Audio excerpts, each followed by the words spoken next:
नमस्कार.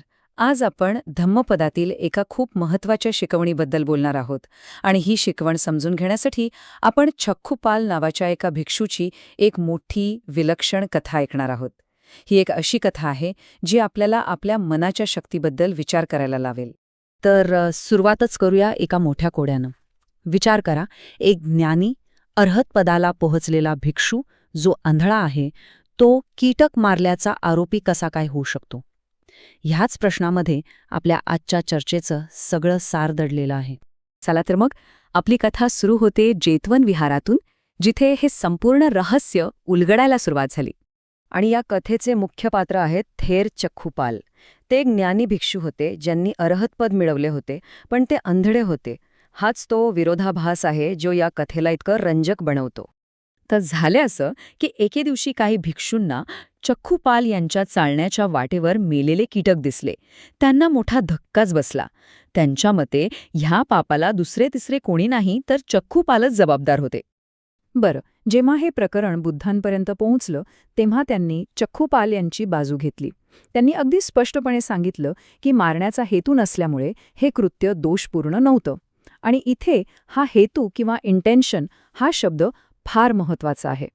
बुद्धांनी केवळ चक्खुपाल यांना निर्दोषच नाही ठरवलं, तर त्यांच्या आंधळेपणामागचं कारणही सांगितलं. आणि हे कारण दडलेलं होतं त्यांच्याच एका पूर्वजन्माच्या कथेत.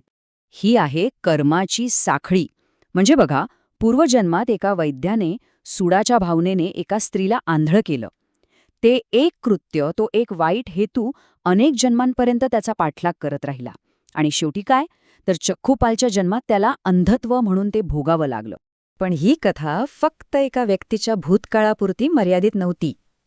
खरं तर बुद्धांनी ह्या कथेला एक निमित्त बनवून मनाच्या स्वरूपाबद्दल एक मूलभूत, एक वैश्विक शिकवण दिली. ही आहे ती मूळ गाथा पाली भाषेत. तिचा अर्थ समजून घेण्याआधी या शब्दांमधली जी ऊर्जा आहे, जी गहनता आहे, ती काही क्षण आपण अनुभवूया. आणि हा आहे त्या गाथेचा अर्थ. आता हे थेट त्या वैद्याच्या कथेला लागू होतं नाही का? त्याच्या मनात आलेली सूडबुद्धी म्हणजेच वाईट मन हेच त्याच्या अंधत्वाचं म्हणजेच दुःखाचं मूळ कारण ठरलं. ह्या गाथेची खोली आपल्याला पूर्णपणे समजून घ्यायची असेल तर त्यातले 3 मुख्य शब्द जाणून घेणं खूप आवश्यक आहे. यातला पहिला शब्द आहे धम्म. इथे याचा अर्थ आहे आपल्या सगळ्या मानसिक अवस्था. म्हणजे आपल्या आत जे काही घडतं, आपल्या भावना, विचार, कल्पना, या सगळ्यांची सुरुवात मनापासूनच होते. दुसरा महत्वाचा शब्द मनसा.